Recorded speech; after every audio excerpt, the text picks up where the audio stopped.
First of all, my dirty secret is I'm not actually all that good. There's no Marvel Cinematic Universe without me. Yeah, I did everything. Robert Downey Jr. should not exist. Not as the megastar we know today. Not as the highest-paid actor in Hollywood. Not as the man who single-handedly launched the most successful film franchise in cinema history. By all logic, by every Hollywood rule, by the standard trajectory of fallen stars, Robert Downey Jr. should have been forgotten decades ago. A cautionary tale, a what-could-have-been story whispered in acting classes. Instead, he became Iron Man. And the journey from rock bottom to the top of the world is one of the most brutal, inspiring, and absolutely insane stories Hollywood has ever produced. Let's start at the beginning, because you need to understand where Robert Downey Jr. came from to appreciate just how far he fell and how impossibly high he climbed back up. Born April 4, 1965, in Manhattan, New York. His father, Robert Downey Sr., was an underground filmmaker, the kind of guy making experimental movies that nobody watched but critics pretended to understand. His mother, Elsie Ann, was an actress who appeared in her husband's films. Sounds like a creative, artistic household, right? Sure. If by creative and artistic you mean chaotic, drug-fueled, and absolutely destructive. Here's something most people don't know. Robert Downey Jr. tried marijuana for the first time when he was 6 years old. 6. His father gave it to him. Robert Sr. later said it was a way to bond with his son, a misguided attempt at being the cool dad. But let's call it what it really was.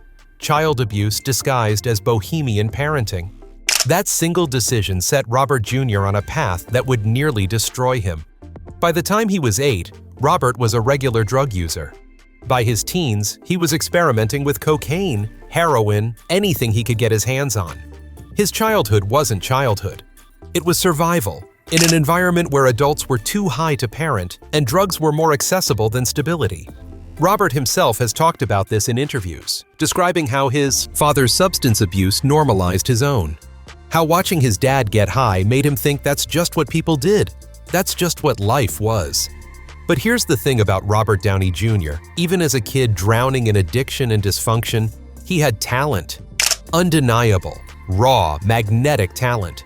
He started acting young, appearing in his father's films. And even through the haze of drugs, people could see he was special. In 1970, at 5 years old, he appeared in his first film, Pound, one of his father's experimental projects. By his teens, he was pursuing acting seriously, studying at the Stage Door Manor Performing Arts Training Center, the same place that produced other Hollywood names. In 1985, at 20 years old, Robert joined the cast of Saturday Night Live. This should have been his big break. This should have been the moment where he became a household name. Instead, it became another chapter in his downward spiral. He lasted 1 season. Behind the scenes, his drug use was spiraling out of control. He was unreliable, unpredictable, difficult to work with. SNL let him go, and the industry started whispering. Talented, but troubled. Brilliant, but broken. The labels that would follow him for decades. But Robert kept working. Throughout the late 80s and early 90s, he built a genuinely impressive filmography. Less Than Zero in 1987, where he played a drug-addicted rich kid, which was basically typecasting, but he was brilliant in it. Chances Are in 1989, Air America in 1990 alongside Mel Gibson. And then, in 1992, came Chaplin. Robert Downey Jr. played Charlie Chaplin in Richard Attenborough's biographical film, and he was absolutely transcendent. The performance earned him an Academy Award nomination for Best Actor. At 27 years old, Robert Downey Jr. was nominated for an Oscar. He was on top of the world, and then he threw it all away. Or more accurately, his addiction threw it all away for him. Because while Robert was collecting accolades and building his career, his personal life was complete chaos. His drug use wasn't a secret. It was an open wound that everyone in Hollywood could see, but nobody knew how to fix. In 1996, everything fell apart. June 1996. Police found Robert Downey Jr. wandering barefoot in Malibu. He was high out of his mind on cocaine and heroin. When they searched his car, they found cocaine, heroin, and an unloaded .357 Magnum revolver. He was arrested and charged with possession of drugs and a concealed weapon. This wasn't a wake-up call. This was just the beginning.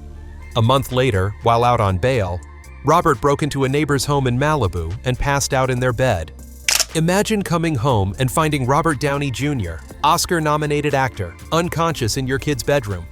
The neighbor called the police. Robert was arrested again. The judge was not amused. He was sentenced to 3 years probation and mandatory drug testing. Did that stop him? Of course not. Addiction doesn't work that way. Over the next few years, Robert violated his probation multiple times by missing drug tests, by testing positive for cocaine and heroin, by disappearing and resurfacing in worse condition than before. In 1997, he missed a mandatory drug test. The judge sent him to jail for 6 months. He served 4 months at the Los Angeles County Jail, got released, and within months was arrested again for being under the influence of a controlled substance. In 1999, Robert Downey Jr. was sentenced to 3 years in California Substance Abuse Treatment Facility and state prison. 3 years. In actual prison. Not rehab, not a cushy celebrity treatment center. Prison. The man who had been nominated for an Academy Award was now inmate number P522 at Corcoran State Prison, one of California's toughest facilities. This is where his story should have ended. This is where most Hollywood careers go to die. But even in prison, Robert's talent haunted the industry. Directors wanted to work with him. Producers knew he could be special. And in 2000, after serving 1 year of his sentence, Robert was released on parole. He immediately went back to work. And for a brief moment, it seemed like maybe, just maybe, he had turned a corner. He was cast in the hit TV show Ally McBeal in 2000. His performance as lawyer Larry Paul was fantastic, charismatic, funny, vulnerable. He won a Golden Globe for the role in 2001. The comeback was happening. Hollywood loves a redemption story, and Robert Downey Jr. was writing one in real time. And then, in April 2001, he was arrested again. Found wandering barefoot through Culver City, obviously under the influence. He was fired from Ally McBeal. The show had to write his character out mid-season. His career, once again, was over. Let's pause here and really understand what Robert Downey Jr.'s life was like during this period. He was in his mid-30s, one of the most talented actors of his generation, and he couldn't stay sober for more than a few months at a time. He'd been arrested multiple times. He'd been to jail. He'd lost jobs, lost relationships, lost millions of dollars. His first marriage to actress Deborah Falconer ended in 2004, largely because of his addiction and legal problems. He was uninsurable, meaning no studio would hire him because insurance companies refused to cover him on film productions. The risk was too high. Robert Downey Jr. had become unhireable. In Hollywood, there's a term for actors in this position. They're called box office poison. Robert Downey Jr. wasn't just box office poison, he was radioactive. Touching him meant career risk for everyone involved. Directors who wanted to cast him had to fight tooth and nail. Mel Gibson, Robert's friend from Air America, literally had to pay Robert's insurance bond out of his own pocket to get him cast in The Singing Detective in 2003. That's how bad it was. A major movie star had to personally guarantee Robert's behavior because no company would take the same risk. But something changed in 2003. Robert met Susan Levin, a producer, on the set of the movie Gothica. Susan was different. She didn't enable his behavior. She didn't coddle him. She told him straight up, "Get clean or we're done. No second chances, no excuses." Robert himself has said that Susan saved his life, that her ultimatum, her refusal to watch him destroy himself, was what finally broke through the fog of addiction. Robert got sober in July 2003. For real this time. He committed to 12-step programs, to therapy, to doing the actual work of recovery instead of just going through the motions. He married Susan in 2005, and by all accounts, she became his anchor, his reason to stay clean, his partner in rebuilding a life that had been demolished by decades of addiction. But getting sober was just the first step. Robert still had to convince Hollywood to give him another chance. And Hollywood has a long memory. Studios remembered the arrests, the missed shooting days, the insurance nightmares. Robert spent years taking small roles, character parts, anything to prove he was reliable. Kiss Kiss Bang Bang in 2005, directed by Shane Black, was a turning point. A small-budget neo-noir, where Robert got to show his range, his charisma, his timing. The film was critically acclaimed, and suddenly people started remembering that Robert Downey Jr. was actually really good at this acting thing. And then came 2008, the year that changed everything. The year that Marvel Studios, this tiny upstart company trying to create their own film universe independent of the big studios, was casting their first self-produced movie, Iron Man. The story of Tony Stark, billionaire genius inventor, who builds a high-tech suit of armor and becomes a superhero. They needed someone to play Tony Stark. Someone charismatic, someone complex, someone who could carry a franchise. Jon Favreau, the director, wanted Robert Downey Jr. This was insane. This was career suicide. Robert was still barely 5 years sober. He was still considered risky. Marvel executives were terrified. But Favreau saw something. He saw that Tony Stark's journey, a man who hits rock bottom and has to rebuild himself into something better, mirrored Robert's own life. He saw that Robert's past, all the pain and the struggle and the mistakes, could inform the performance in a way that a safer actor never could. Marvel reluctantly agreed, but they lowballed Robert hard. His salary for Iron Man was $500,000. $500,000 to star in a major superhero movie. For context, A-list actors were making $20 million or more for similar roles. But Robert took it. He knew this was his shot, his one chance to prove he belonged at the top. If Iron Man failed, his comeback story was over.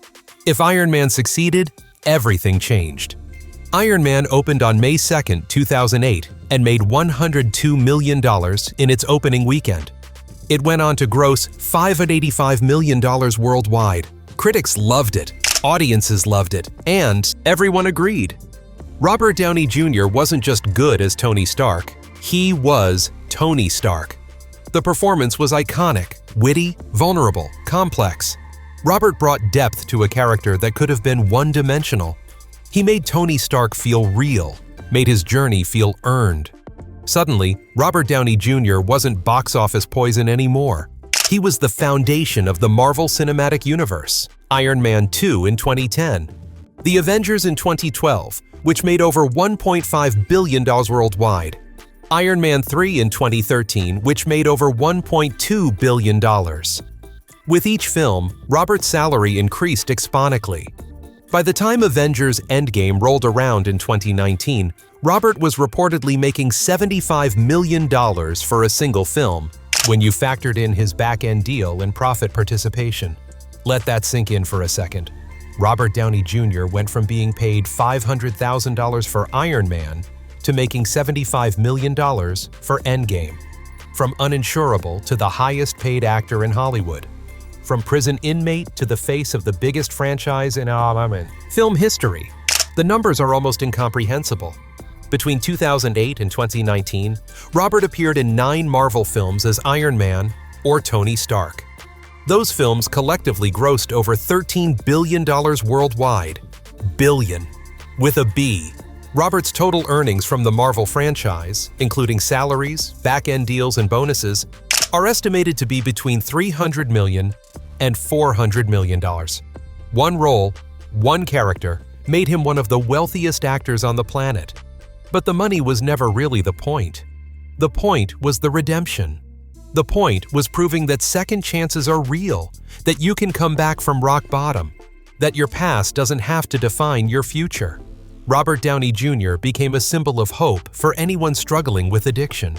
Anyone who'd made mistakes, anyone who thought it was too late to turn things around. And Robert didn't waste his second chance. Beyond Marvel, he continued to challenge himself.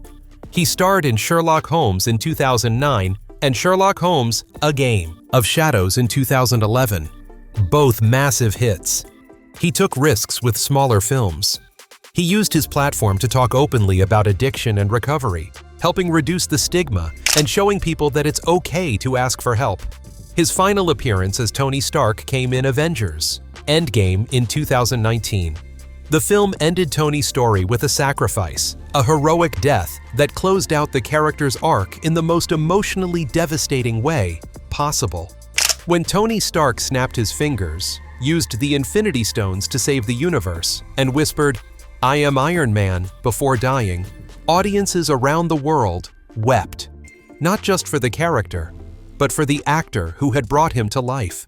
Robert Downey Jr. had come full circle, from a broken, lost addict to a hero, both on-screen and off. Since leaving Marvel, Robert has continued to work selectively. He starred in Dolittle in 2020, which was a box office disappointment, but showed his willingness to try different things. In 2024, he shocked the world by announcing he was returning to the MCU, not as Iron Man, but as Doctor Doom, the iconic Fantastic Four villain. Marvel is paying him a reported $80 million for the role. Even without Tony Stark, Robert Downey Jr. remains one of the most valuable actors in Hollywood. But beyond the money and the fame and the success, what makes Robert's story truly remarkable is what it represents. Every time someone gets out of prison and can't find work because of their record, every time someone in recovery feels like they'll never be trusted again, every time someone thinks their mistakes have permanently defined them, Robert Downey Jr.'s story stands as proof that comebacks are possible, that people can change, that you can hit absolute rock bottom and still climb back to the top. Robert has been sober now for over 20 years. He's built a stable family life with Susan and their children. He's used his wealth to support addiction recovery programs and mental health initiatives. He's mentored other actors struggling with substance abuse. He's turned his pain into purpose, his tragedy into triumph. The man who was once wandering barefoot through Malibu, high on heroin, is now worth an estimated $300 million and is one of the most respected actors in the industry. The man who spent a year in state prison is now invited to the White House, honored at award shows, and treated as Hollywood royalty. The man who was told by every insurance company in America that he was too risky to bet on became the safest bet in the entire film industry. That's the tragic fate of Robert Downey Jr. Tragic because of how much pain he endured, how many years he lost to addiction, how close he came to losing everything, including his life. But also triumphant because he survived, because he fought, because he proved that no matter how far you fall, you can always get back up. Even if it takes years, even if it seems impossible, even if every door is closed and every bridge is burned, you can rebuild. Robert Downey Jr. didn't just become Iron Man.